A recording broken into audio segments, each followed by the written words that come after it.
DJ, how are you, Daniel?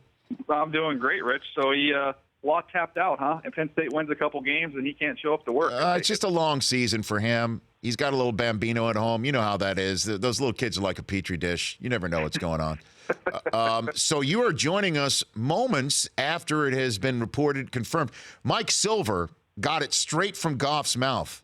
Really? Cal Bear from Cal Bear. And you know also, of course. Silver's the Fisher whisperer, too. He's the Fisher king. You know, after Hugh Jackson, there's Jeff Fisher on his coaching power rankings. It's confirmed. It's Goff starting. Where do you think this came from, Daniel? What's going on here?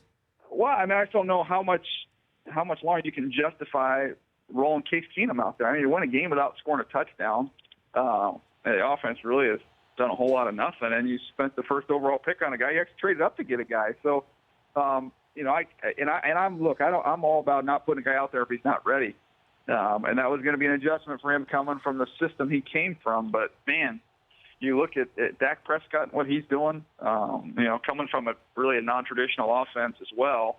And now you've had 10 weeks plus all the preseason to get ready to go. I mean, I just think it's time. Let's see what this kid can do. Yeah, I mean, at 4-5, too, Gurley had one of his better weeks this past week. It's their second win, by the way, that they had this year without scoring a touchdown. Their first win of the season was as such against the Seahawks in the Coliseum. And I guess maybe that's part of the thought process here is start him at home, give him a nice little boost in that respect. The Dolphins are out on the road for a second straight week. They stayed out in California. Maybe this is the right spot on the schedule. They figured out too. I mean, look, you're at home. I agree with that. You want your first start to be at home.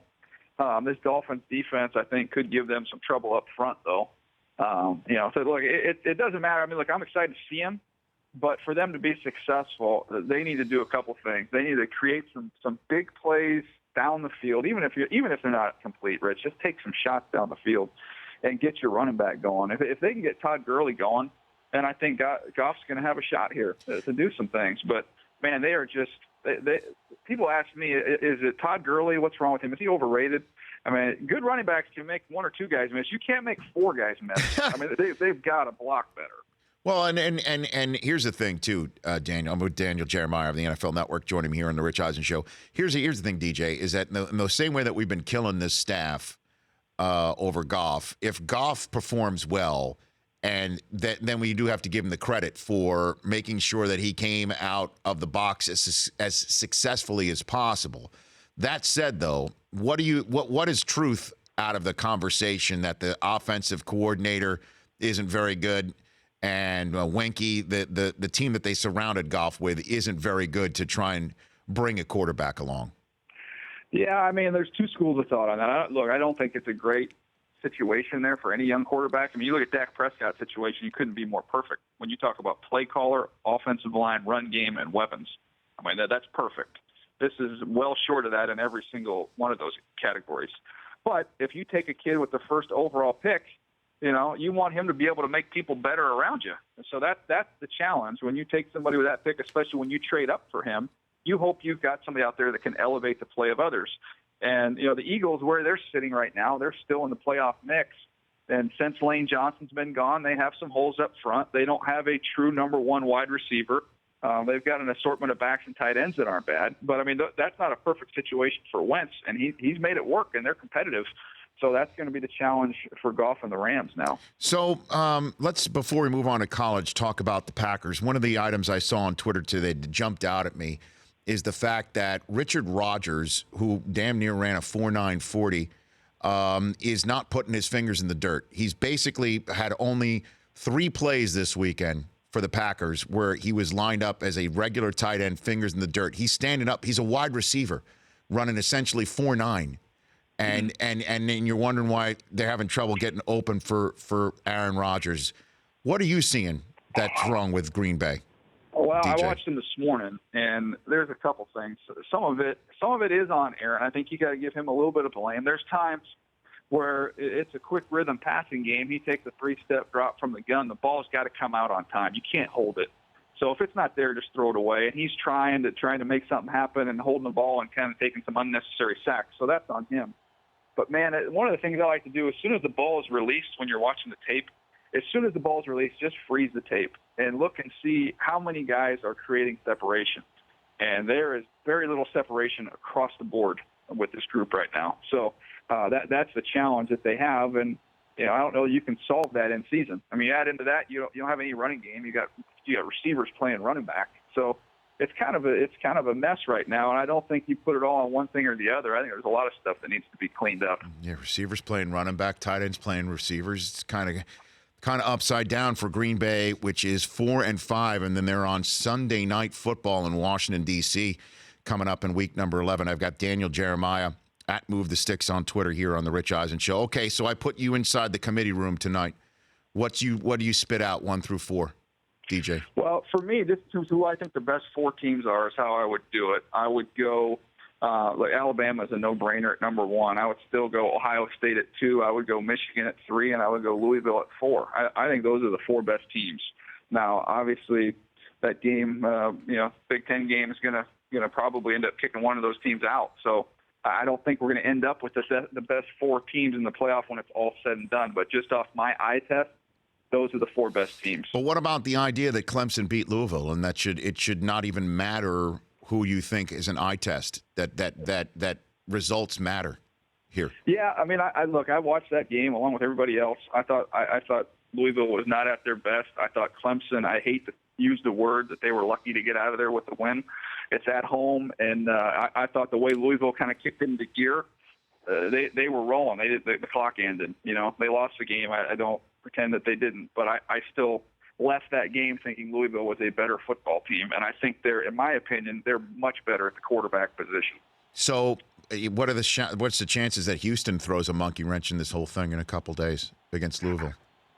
Well, I mean, look, Louisville. I watched their game on tape the other day against Wake Forest, and they just kind of flopped around, but they're so dang explosive. They slop around for 3.5 quarters. There's like 8 minutes left in the game, and it was a 2-point game. And next thing you know, they end up winning by like 30 points. So I mean, I think they're very much Houston can keep it close, but I just think to hold that offense in check for 4 quarters is darn near impossible. Daniel Jeremiah here on the Rich Eisen Show. So, which team do you think can give Alabama its best shot here? Well, I mean, if you look historically, pocket quarterbacks have no shot against them, right? Everybody that's beaten Alabama has had a guy that can really run around. So from that standpoint, I think you probably look at Ohio State and Louisville. It's guys that can challenge them and make them defend a mobile passer. It's hard, like Washington, if they were to get back in there. It was funny, I had a scout call me after he had just visited Michigan, and he said if Michigan and Alabama play, he said it will be a 9-6 game. I mean, there's just so much defensive talent out there. So I think that would be a competitive game. It's just when you look historically, if you don't have a quarterback that can really run around, nobody beats that team. Well, I guess Jim Harbaugh's quarterback whisperer reputation will have to be put to the test here, right? Where he's got a transfer from Houston last year, and John O'Korn, who got beat out by Wilton Spate. It does appear that it's going to be his Big Ten championship to win at this point, right, DJ? Yeah, no, that's what it looks like, and I think if you're a Michigan fan, you look at your rival and look at what Ohio State did when they had their quarterback injuries with Braxton Miller and J.T. Barrett, and how that turned out. So I don't think there's any reason to lose hope. I mean, we don't know what we have in this kid. We don't know what he's going to do. I know one thing: you follow USC, and when they made a quarterback change, it wasn't necessarily a bad thing. How good is he? How good is this kid? Sam Darnold is really good. Yeah. He is really good. I mean, he has got that. He's a dynamic quarterback, and normally you use that word talk about somebody that really runs all over the place. I mean, he's got a dynamic arm. In short areas, he gets out of trouble. It's never too big for him. He is a really, really good player. So, who's the best pro prospect you've seen? Last one for you here, DJ. Who's the best quarterback? In general, the kid who's leapt off the college tape, whether he's eligible to be at the combine this year or not, that says that kid is a pro player. Yeah, I mean, I look at Myles Garrett has been dinged up, but when he's been healthy, he is a terror. He's got some Julius Peppers to him. So him and Fournette, just in terms of just rare talents that jump off the screen, those would be the two. Where's Fournette's 200-yard game in a big spot, DJ? That's the whole thing that's missing from his resume, right? Funny. People have hit him on that against Alabama. They had good games against Alabama. I was at the game this year, Rich. Mm-hmm. And, I mean, you're outmanned up front, and what they did in that game is instead of spreading them out, trying to give Fournette some room, instead of saying your 5 guys up front are better than our 5 guys, they packed it in so that Alabama's 8 guys could whip their 8 guys. I mean, there was no room for him to run at all. Bo Jackson wouldn't have got a sniff against that front with the way they were playing. Okay, so you say you would go Alabama, Ohio State, Michigan, Louisville, with Clemson, Washington, Wisconsin on the outside looking in. Yeah, Clemson, I mean, look, everybody's had their close calls, but they had no business winning that NC State game. I just couldn't get that out of my head.